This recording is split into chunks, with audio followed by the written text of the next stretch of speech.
अटूट श्रद्धा, विश्वास और समर्पण अध्यात्म साधना का पहला सिद्धांत। हम में से अधिकांश शंकालु साधक देवताओं से मिन्नतें पूरी कराने के लिए साधना तो करते हैं, किंतु अपने अंतःकरण में इष्ट और साधना के प्रति श्रद्धा और विश्वास उत्पन्न नहीं कर पाते।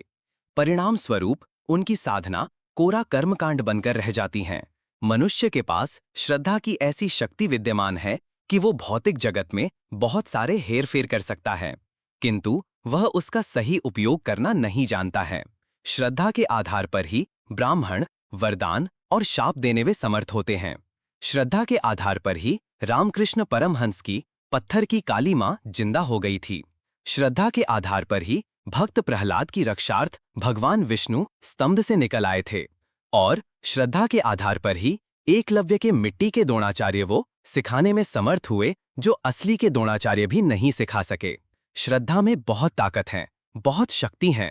श्रद्धा की शक्ति के चमत्कारों से इतिहास में पन्ने भरे पड़े हैं। श्रद्धा एक ऐसा तत्व है जिसका उपयोग अच्छे और बुरे दोनों तरीके से किया जा सकता है। अच्छा उपयोग क्या है और बुरा उपयोग क्या है, ये आपको इस कहानी से पता चल जाएगा। एक बार की बात है कि एक गांव में कुछ दोस्त मिलकर एक भूत बंगले पर चर्चा कर रहे थे। उनका कहना था कि आज तक कोई भी उस भूत बंगले से जिंदा वापस नहीं आया था। उन्हीं दिनों उनका एक शहरी दोस्त बहादुर शहर से गांव आया हुआ था। उस समय वह भी वहां पहुंच गया। जब उसने ऐसा सुना कि भूत बंगले के भूतों से आज तक कोई जिंदा नहीं बचा, तो उसे बहुत हंसी आई। उसने कहा कि ये सब बकवास हैं, भूत प्रेत नहीं होते हैं।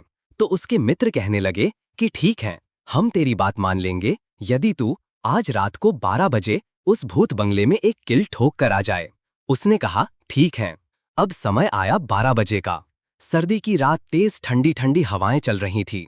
सभी मित्र इस दुस्साहसी कार्य देखने के लिए इकट्ठे हो गए थे। इन दोस्तों के अलावा पूरा गांव सो रहा था। किसी को कुछ भी पता नहीं कि क्या हो रहा है। बहादुर कंबल ओढ़कर आया और तुरंत किल और हथौड़ी लेकर बंगले की ओर चल दिया। हालांकि खुद मन ही मन डर रहा था, किंतु सब पर रौब जमाने की खातिर आखिर यह जोखिम उठा ही लिया। कुछ दोस्तों ने मना किया कि यार मत जा, सच में कोई भूत चुड़ैल हुई तो तुझे वहीं पकड़ लेगी। तो बहादुर बोला, आज तुम सब लोगों के मन से ये भूत का भ्रम मिटा कर रहूंगा, और तेजी से भूत बंगले की ओर चल दिया।